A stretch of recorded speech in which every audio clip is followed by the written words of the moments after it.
진리와 사랑이라는 제목으로 우리 하나님 말씀 함께 나누도록 하겠습니다.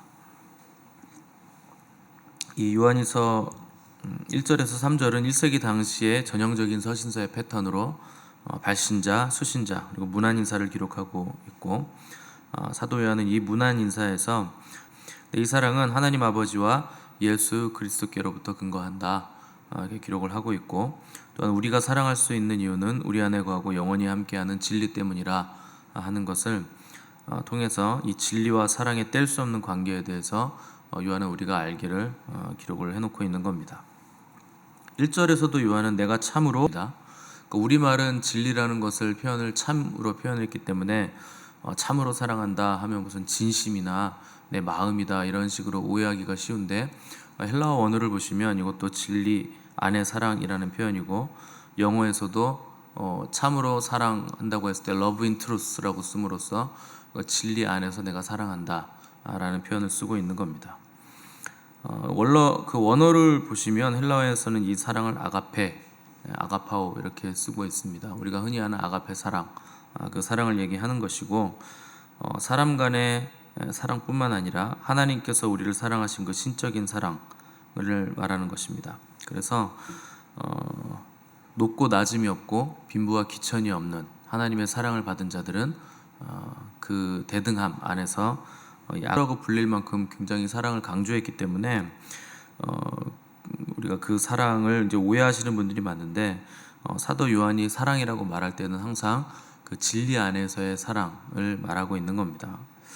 그 진리가 빠진 사랑은 굉장히 부족한 사랑일 수밖에 없고, 감정적일 수밖에 없고, 뭔가 신비한 사랑을 추구할 수밖에 없기 때문에, 왜곡된 사랑일 수밖에 없기 때문에 반드시 요한의 사랑을 이해할 때는 그 진리 안에서의 사랑을 얘기하고 있다 하는 것을 우리가 기억을 하셔야 됩니다. 흔히 우리가 진리 안에서 행한다고 할 때 그 진리 안에서 행하는 것 자체를 옳은 것이라고 생각하기가 쉬운데, 그냥 단순히 옳은 것을 진리라고 말하는 것은 절대 아닙니다. 우리가 옳음이라는 것도 사실 굉장히 모호한 표현이죠. 사람들은 자기에게 옳은 것을 되게 나에게 유익이 되는 것, 나에게 이익이 되는 걸 옳다고 표현하는 경향성이 있습니다. 그래서 괜찮은 사람이다라고 생각할 때 나에게 잘해주는 사람이 괜찮잖아요.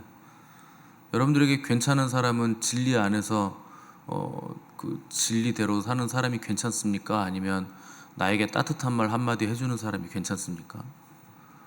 되게 나에게 관심 가져주고 나에게 따뜻한 말 한마디 해주는 사람이 나에게 괜찮은 사람이잖아요. 그래서 우리 목사님 참 괜찮아 그러면 그 목사님이 잘해준다는 얘기예요. 그렇잖아요. 저 사람 괜찮은 사람이야 그러면 나한테 잘해준다는 얘기죠. 근데 나에게 잘 못하는 사람은 괜찮다고 생각을 되게 안 하게 돼 있습니다. 저번에 내가 인사를 한번 했는데 인사를 안 받고 지나쳤어요. 그러면 저 사람 별로야 이런 식으로 생각하잖아요. 그러니까 이게요, 절대적인 옳음이 없다는 거예요. 사람은 나에게 잘해주는가 나에게 잘 안 해주는가. 그 사람들이 싸우는 이유도 되게 자기가 옳다고 싸우거든요. 근데 가만히 들어보면 양쪽 다 맞는 말이에요. 왜냐면 자기 입장에서 맞는 말을 하는 거기 때문에. 서로 간에 옳다고 이렇게 막 우기고 싸우시는데 정말 옳으면 싸움이 될 리가 없잖아요. 정말 옳은데 왜 싸웁니까? 다 옳은데 그냥 다 옳아야죠. 싸운다, 다툰다 옳지 않다는 증거입니다. 그러니까 다 상대적인 거란 뜻이죠. 천국은 싸움이 없고 미움도 없고 다툼이 없는 나라죠. 시기 질투가 없는 나라죠. 그러니까 한 사람 한 사람이 존귀하고 아름다운 나라가 천국인데, 지금 내가 서로 옳다고 하면서 싸움이 있고 서로 존귀하게 보이지 않는다 하는 것은 지금 심각한 영적 교만과 무지에 빠졌다는 증거입니다. 내가 진짜 옳다고 해도 그것 때문에 다툼이 있고 싸움이 있다면 그 다툼과 싸움 때문에 결국 내가 옳지 않다는 증거가 되는 겁니다. 그 사랑이라는 거, 옳음이라는 거, 그 절대적인 사랑, 절대적인 옳음은 상대가 존귀하게 보이는 겁니다. 상대가 틀리고 내가 옳아도 그 목이 있다는 거죠. 내 자의식은 상대가 부족하고 낮아 보이게 만들죠. 그래서 우리는 이 한계를 벗어나지를 못하는 겁니다. 왜냐하면 우리의 오름과 우리의 사랑은 진리 안에 있지 않기 때문에 그냥 세상적인 가치관, 세상적인 그 마인드, 세상적인 그 가치 체계에 우리는 오염되어 있고 매몰되어 있기 때문에 우리의 오름이라는 것이 굉장히 편파적이고 다른 사람을 존귀하게 여기지 않는 왜곡된 오름이라 하는 거죠. 그래서 주님은 우리에게 서로 사랑하라 이렇게 말씀하신 겁니다. 왜 서로 사랑해야 됩니까? 다 부족하니까. 서로 사랑하고 서로 채워줘야 우리가 그때서야 온전한 존재가 될 수 있기 때문에, 우리는 다 결핍된 존재들이기 때문에 서로가 채워줘야 되고 서로가 사랑해야 되는 존재들이다 하기 때문에 주님은 너희들 서로 사랑해야 된다 이렇게 말씀을 하신 겁니다. 근데 우리는 서로 자기가 옳다고 우기기만 하기 때문에 천국을 맨날 여기서 소망만 하지 이 땅에서 천국을 살아가지는 못한다는 거죠. 진리가 없는 사랑을 하기 때문에, 혹은 사랑 없이 진리만 가지고 있기 때문에 결핍되어 있는 존재들로 살아가고 있다는 거죠. 그래서 우리는 옳다라는 것이 사람마다 기준이 다르기 때문에 사람의 옳음은 우리를 바른 기준에 서게 하는 것이 아니라 오히려 더 복잡하게 만든다 하는 것을 우리가 깨달아야 된다는 겁니다. 마태복음 16장에 보시면 예수님께서 교회를 이렇게 제정을 해주시는 장면을 볼 수 있는데, 교회를 제정하시고 나서 이때부터 주님은 이제 자기가 십자가를 지고 죽으셔야 할 것을 본격적으로 제자들에게 알리십니다. 이 교회를 제정하실 때 주님은 그 제자들에게 물어보셨어요. 사람들이 나를 누구라고 하더냐 이렇게 물어봤을 때 베드로가 주는 그리스도시요 살아계신 하나님의 아들이십니다 이렇게 고백을 했을 때 주님께서 너무나 기뻐하시면서 내가 이 고백 위에 교회를 세우겠다 이렇게 말씀하셨어요. 그리고 나서 곧바로 주님은 십자가를 지고 죽어야 된다라는 걸 말씀하신 거죠.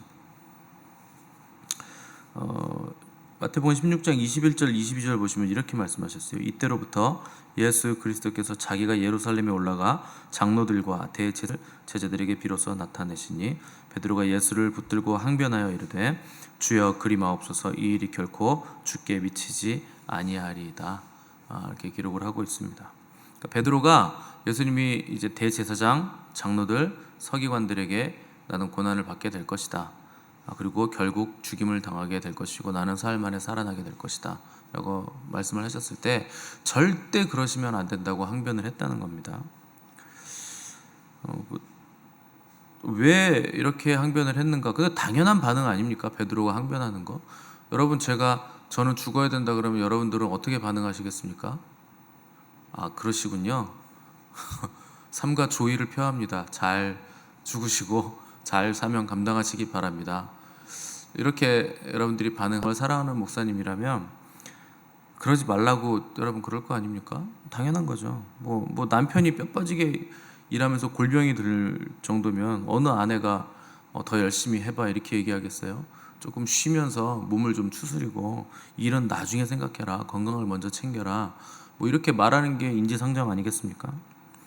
이 주님이 예루살렘으로 이제 교회를 제정하시고 이제 예루살렘으로 올라가실 건데, 이제 그러면 본격적인 고난을 당하게 될 것이고 심지어 죽음까지 기다리고 있다고 말씀을 하시니 제자된 입장에서, 그리고 특별히 수제자된 입장에서 당연히 가급적 겪지 않으시면 좋겠다 이렇게 말할 수 있는 거죠.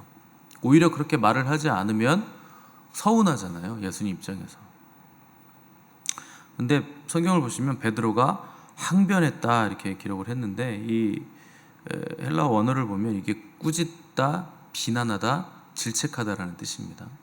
영어로 리뷰크라고 되어 있는데 이거 질책하다, 비난하다, 비난했다는 거예요. 절대 그러면 안 된다, 그래서 질책을 했다는 겁니다. 뭐 이런 거죠. 지금 무슨 말씀하시는 거예요? 이제 좀 사람들이 알아주기 시작했는데 우리 생각은 안 하십니까? 우리 가족도 다 버리고 생업도 다 버리고 우리 주님 따라가 왔는데 정신을 차리세요 주님, 뭘 죽긴 왜 죽습니까? 뭐 이런 식으로 질책을 했다는 거죠. 그러니까 비난과 꾸짖음으로 막아선 거죠. 그때 예수님은 베드로를 훨씬 더 강하게 질책을 하셨습니다. 그래서 16장 23절 보시면 예수께서 돌이키시며 베드로에게 이르시되 사탄아 내 뒤로 물러가라, 너는 나를 넘어지게 하는 자로다. 네가 하나님의 일을 생각하지 아니하고 도리어 사람의 일을 생각하는도다. 이렇게 엄하게 말씀하시죠. 이거 굉장히 심한 말씀하신 거예요. 교회 안에서는 절대 할 수 없는 말을 한 거죠. 여러분들이 저한테 무슨 말 하는데 제가 째려보더니 사탄아 물러가라 이러시면 여러분 어떠시겠습니까? 뭐 어떻습니까? 당장 교회 옮기겠죠. 이거 너무 심한 말을 하신 거죠. 근데 왜 예수님이 이렇게 심한 표현을 하셨을까? 네가 옳다고 생각하는 그 옳음, 그거 옳은 거 아니다. 그거 네 생각이지 않느냐. 그래서 정확하게 뭐라고 얘기하시냐면 사탄아 내 뒤로 물러가라. 너는 나를 넘어지게 하는 자로다. 네가 하나님의 일을 생각하지 않고 도리어 사람의 일을 생각하고 있다. 그 지금 옳다고 얘기하는데 그게 하나님의 일이 아니라는 거죠. 사람의 생각이고 그냥 사람의 일이라는 거죠. 그러니까 주님은 베드로 안에 지금 역사하고 있는 영이 어떤 영인가 하는 것을 정확하게 꿰뚫어 보셨다는 겁니다. 여러분과 저는 서로 속에 뭐가 있는지 잘 모르고 많은 경우에 우리가 이제 하나님의 일을 생각한다고 얘기하는데 주님은 베드로의 속을 딱 꿰뚫어 보시면서 너 하나님의 일 생각하는 것 같지만 너 지금 사람의 일을 생각하고 있고 그거 네 생각이다 라고 정확하게 꿰뚫어 보셨다는 거죠. 사람들이 무언가를 얘기할 때 보면 뭐 굉장히 옳은 것처럼 얘기합니다. 뭐 괜찮은 것처럼 얘기하고 마치 하나님을 사랑하는 것처럼 얘기하고 그래서 목사 찾아와서 얘기할 때 보면요 누가 이랬대요 저랬대요 이렇게 남의 핑계를 대면서 얘기하는데 결국 그게 누구 얘기입니까? 자기 얘기예요. 자기 생각이에요. 그거 자기 생각이랑 맞지 않으면 뭐 하려고 저한테 얘기합니까? 누가 이렇게 얘기하더라라고 얘기하는 거 뭡니까? 자기도 동의한다는 뜻이고 결국에 뒤집어 보면 자기가 그 얘기를 하는 거예요. 그러니까 남의 핑계를 대는 것 뿐이죠. 그럴듯하게 사람들은 포장을 합니다. 뭐 교회 안에서 얘기하는 대표적인 게 덕이 안 되니 덕스럽게 결정합시다. 뭐 이런 식으로 얘기하는 거. 뭐 결국은 뭐 나에게 유리하고 이로운 결정을 해놓고서 자기 생각을 얘기하고 있다는 거죠. 저는 제일 듣기 싫은 소리가 정치인들이 하는 소리예요. 국민이 원하기 때문에 이렇게 해야 된다고 그러고 국민이 원하기 때문에 저렇게 해야 된다고 그러고 도대체 그 국민은 어떤 국민인지 모르겠어요. 저는 한 번도 그렇게 생각한 적이 없거든요. 나는 국민이 아닌가? 이런 생각이 들 정도로 너무도 다른 말들을 국민의 핑계를 대면서 하시는데 그냥 좀 솔직하게 그냥 우리 당이 이거 해먹으려고 이렇게 하는 거예요. 뭐 이렇게 얘기하시든지 내가 한 번 더 이 자리에 해먹으려고 이렇게 하는 겁니다. 이렇게 얘기하시면 오히려 저는 그냥 이해가 되겠어요. 마치 무슨 국민들을 위한다는 식으로 자꾸 얘기하시는데 제일 듣기 싫습니다. 뻔히 보이는 그런 소리를 왜 합니까? 그냥 솔직히 좀 얘기 좀 하시지. 왜 자꾸 제 핑계를 대는지 모르겠어요. 제가 국민인데. 근데 세상은 다 그런 식이에요. 진리가 없고 옳음이 없고 그 옳음이라는 것도 결국엔 다 주관적인 거죠. 여러분들이 옳다고 생각하는 그거 다 주관적인 겁니다. 옳다고 우기셔봐야 내가 잘못됐다, 내가 옳지 않다 이런 것을 더 드러낼 뿐이죠. 뭐 교회 안에서는 그럼 옳음이 있고 진리가 있을까요? 우리는 예배를 드리면 영과 진리로 드려야 된다고 하죠. 근데 정말 그 예배가 옳은가 생각해 보면 옳지 않다는 거예요. 대부분이 옳지 않게 예배를 드린다는 거죠. 여러분 생각해 보십시오. 예수님이 지금 베드로에게 내가 이제 예루살렘에 올라가면 내가 고난을 받고 죽어야 된다. 여러분 예수님이 진리세요.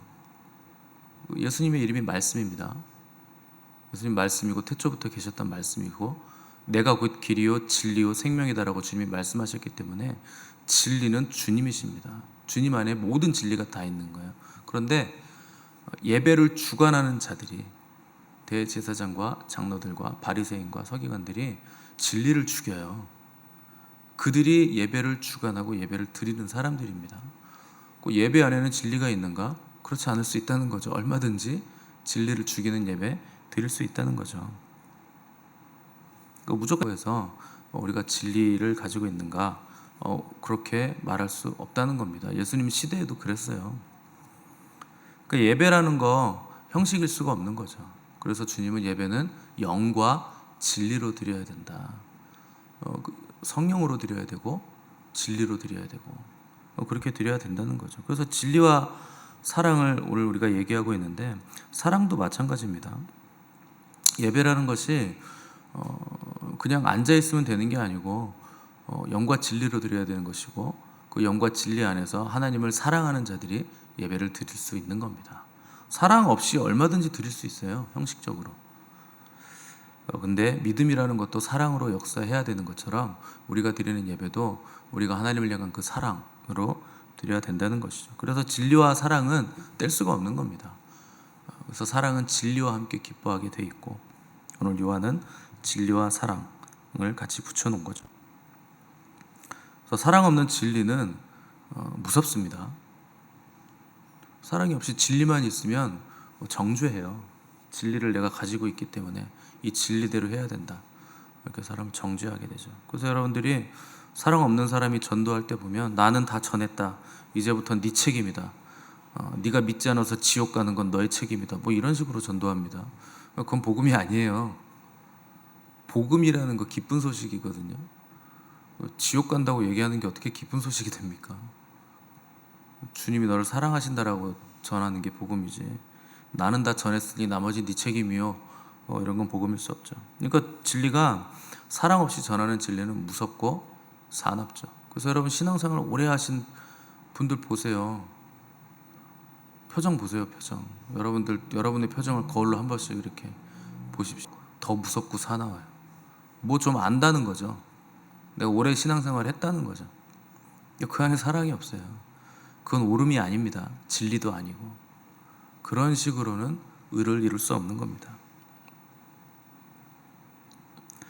근데 반대로 또 사랑은 많은데 진리가 없으면 그 사랑은 굉장히 감정적이 되고 주관적이 되죠. 기준이 없잖아요. 그래서 진리와 사랑이 항상 같이 있어야 된다는 겁니다. 당연히 쉽게 그게 어느 순간 빨리 그게 되겠습니까? 깨닫는 것도 오래 걸리는데 그게 되는 건 또 얼마나 오래 걸리겠어요? 사도 요한도 굉장히 많은 어려움과 과정을 통과하면서 이것을 깨달은 겁니다. 가끔 사도 요한이 유배됐던 반모섬에 다녀오시는 분들이 하나씩 가져오시는 게 있는데, 그게 그 사도 요한의 얼굴인 액자나 그림, 이거를 꼭 가져오세요. 근데 하나같이 요한의 얼굴을 보시면 이마에 이렇게 호두알 같은 게 하나 있어요. 요한 이마에 공통적입니다. 왜 있는 거냐면, 요한이 반모섬에서 그 계시 동굴이라는 데서 기도를 했는데, 계시를 받은 동굴이 있다는 거죠.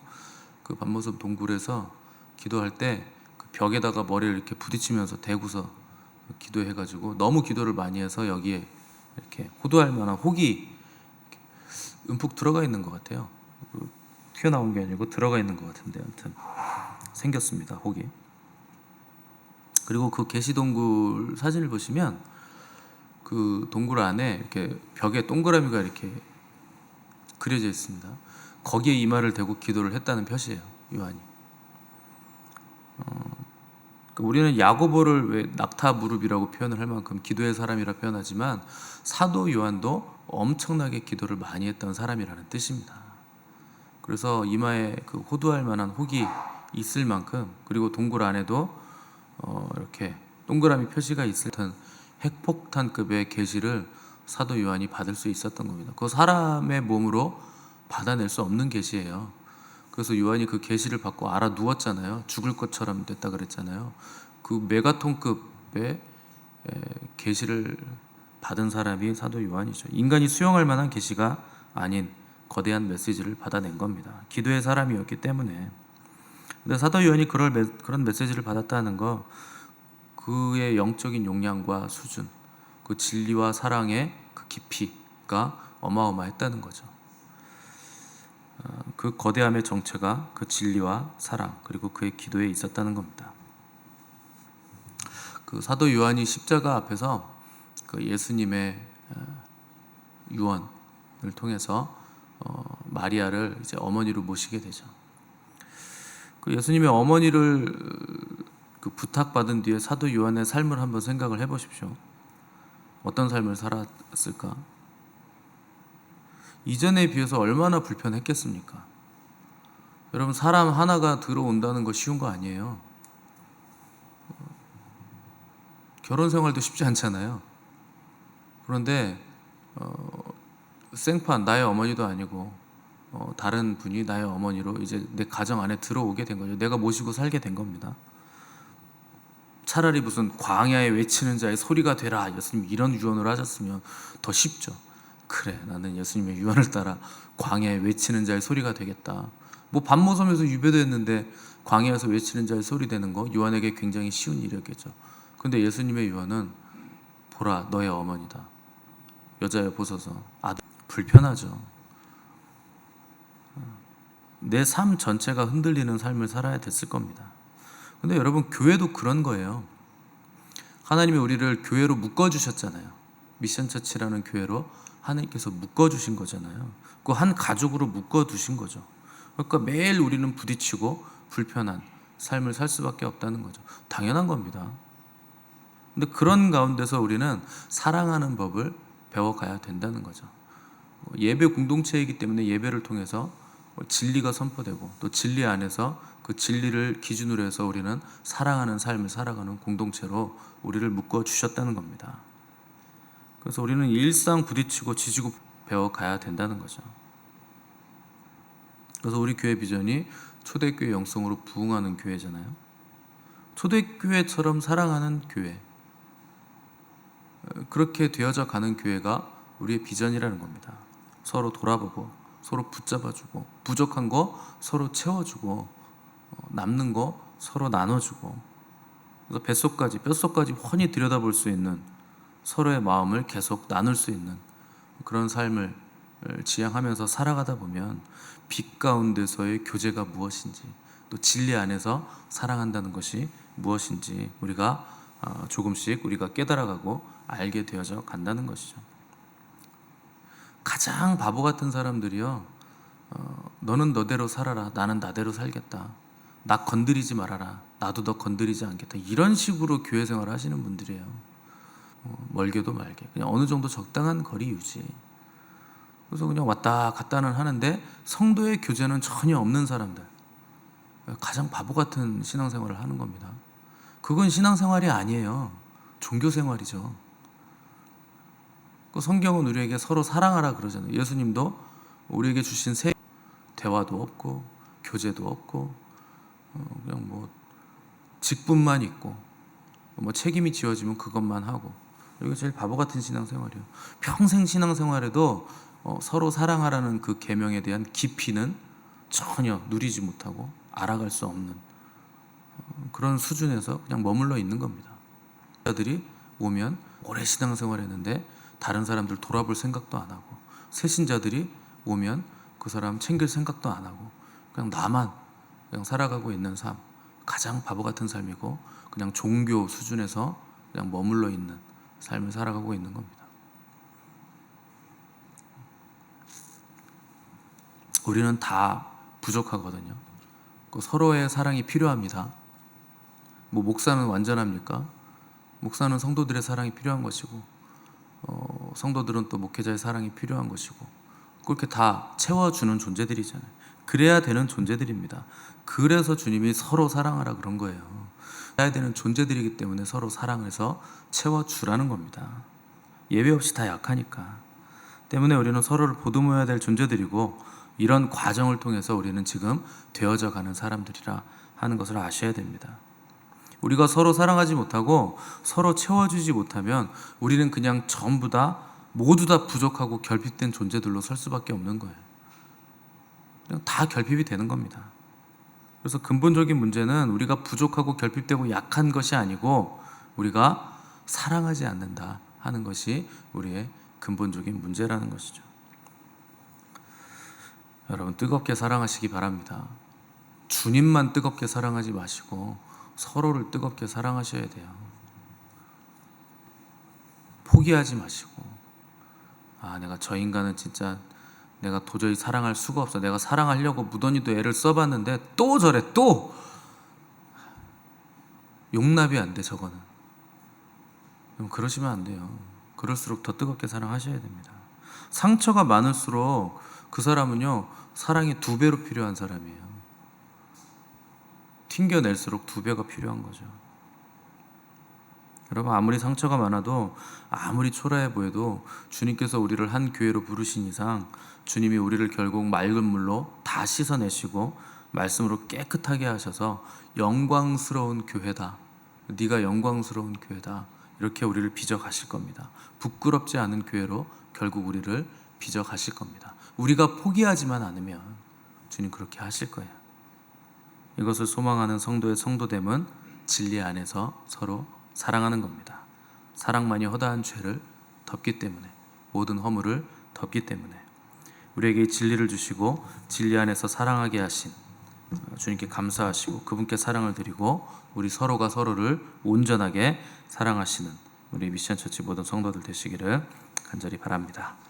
함께 기도하겠습니다.